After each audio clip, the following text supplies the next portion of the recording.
This is day 4 of 30-day articulation practice challenge, and for today I will be answering the question, what makes me unique?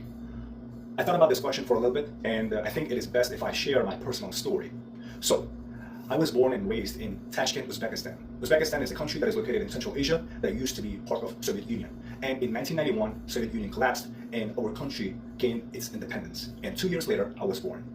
And I want to say that my childhood growing up was a very good experience because I grew up in the capital city, Tashkent, and we grew up in the central part of the city, which was very close to the metro station, bus station, and plus our family had a car, and on top of it we had all the amenities that we could think of, like water, electricity, TV, cable, and on top of that we had a small river by our apartment so that we would spend our summertime at the river from 9 o'clock in the morning, or as soon as we wake up, have a breakfast and just go to the river, swim with our friends, with siblings and with relatives till the dawn.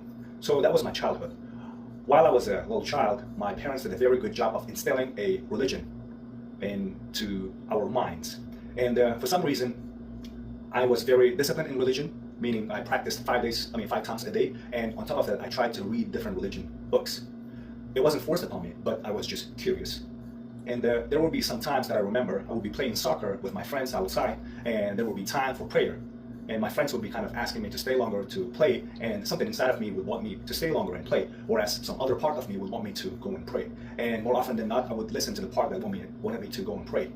And that was my childhood. But as I grew older, I guess the playing soccer got the best part of me, so that I became less disciplined regarding religion, and there were some times I was not cautious with religion and not following through with my daily practices. But still, I had the core values that was instilled with the help of religion, and obviously culture had its own effects.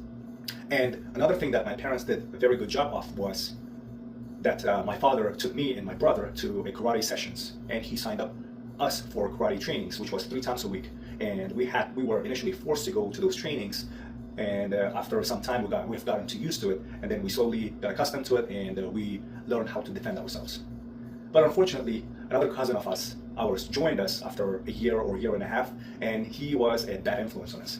Basically what he was trying to do was, we would leave our home telling our parents that we're going for a practice, but in reality we would be going to different places just to have fun, like arcade games, or we would just go to a park, walk around, just chill, but just avoid the workout regimen and avoid the practices. And in the span of next 3-4 months, we just dropped and we stopped attending those practices. However, I learned that dedication and hard work pays off, and I took the same work ethic that I got from karate and I applied for wrestling, and I did better in wrestling, and I had a chance to compete at amateur levels, and I had a chance to do wrestling for about a year and a half as well. Then I tried soccer, and I was pretty good at soccer, and with the help of soccer, I established myself among my peers at school, at college, and even after I moved to the United States, I was in college, I was trying to get into their teams, but unfortunately, due to the situation, because of the financial hardship, because I had to be working full-time, and because of school, full-time school, I didn't have enough time for extracurricular activities. And another thing that my parents did very well was the fact that they signed up us for extracurricular activities, such as English classes and math classes, that helped us tremendously to get us ahead. Because at the time when we were little, not many parents were focusing their children to learn different languages or different math skills or different subjects. They were just going with the flow of the school subjects. That was another good thing that my parents did that helped us to get ahead. And maybe because of that, I am here in the United States today.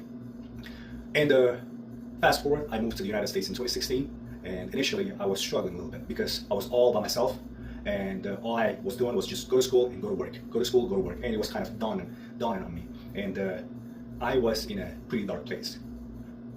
But, however, I came across Jordan B. Peterson's lectures and how he was encouraging youngsters to become the best versions of themselves and to take on responsibility and to work for the better future. That had helped me to see the light at the end of the tunnel, and that had encouraged me to try my best and not to get desperate, not to get into any desperation. So, if you ask what is my uniqueness, I would say, based on my background, I would say my work ethic, my integrity, meaning my ability to speak the truth no matter what, and being loyal to my friends, being humble, and also loving the sport and loving the competition. So